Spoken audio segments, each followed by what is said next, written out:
नमस्कार, मैं विक्रम कुमार।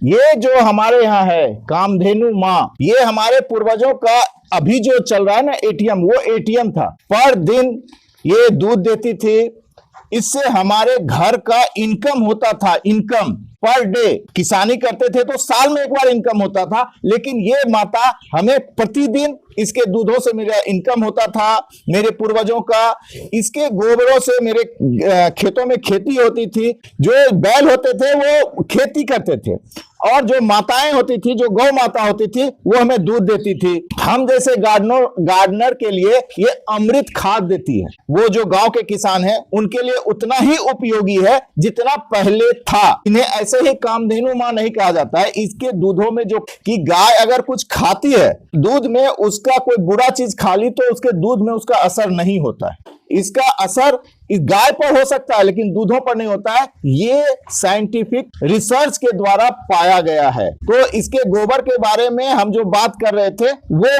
पूरा करने के लिए गौ माता के पास आना बहुत जरूरी था। इसको हर जगह हर नाम से जाना जाता है, उबला, या यहाँ हम लोग के बिहार में इसको गोईठा। बहुत सारे राज्य हैं वहां पर अलग अलग नाम होते हैं। इसका भी यूज हमारे पूर्वजों ने खाना बनाने में किया। और पहले जो हम लोग दूध बेचते थे तो संभवतः बहुत लोग दूध के बदले अनाज दे देते थे, दूध के बदले कोई सामान दे देते थे।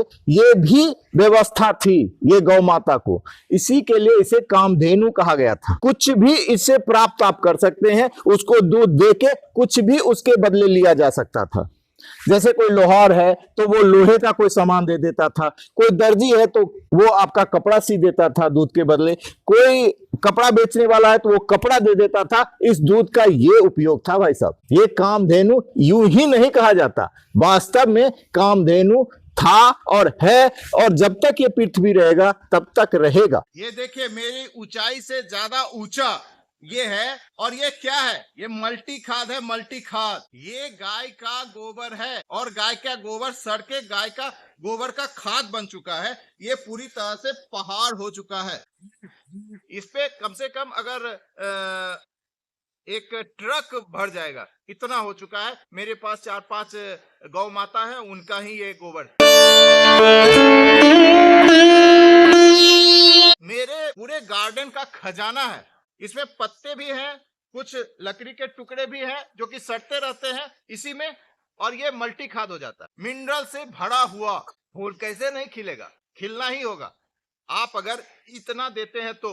और ये सिर्फ जमीन में ही नहीं, मेरे गमलों में भी आप देखते होंगे, अनेकों बार मैंने वीडियो बनाया है तो वो आप देखे होंगे कि उसमें भी इतना ही फूल खिलता है। पहाड़ है मेरे पास गाय के खाद का, चढ़कर वीडियो बना रहा हूँ। और आप जो ये गोबर का खाद देख रहे हैं ना, ये शहर में 10 रुपए किलो मिलता है। एक गमले में 5 किलो गोबर चाहिए, गोबर का खाद। अगर आपका 12 इंच का गमला है तो उससे बड़ा है तो और भी ज्यादा, मतलब 50 रुपया से 70 रुपया सिर्फ आपको गोबर खाद का लग जाएगा, और जो कि हमें फ्री में मिलता है। लेकिन एक बार देने के बाद ज्यादा देनी नहीं पड़ती है, साल में एक बार रिपोर्टिंग करना पड़ता है और थोड़ा सा मिलाना पड़ता है। इसलिए एक बार आपने अगर मेहनत कर लिया तो आपका गार्डन हरा भरा होगा। अगर ऑर्नामेंटल पौधा है तो उसके पत्तियां बहुत खिल के आएंगी, फूल है तो भर के आएगा, लद के आएगा। तो इसलिए भाई साहब लाइक कीजिए, और इतना मेहनत कर रहे हैं तो उसको सब्सक्राइब भी कीजिए।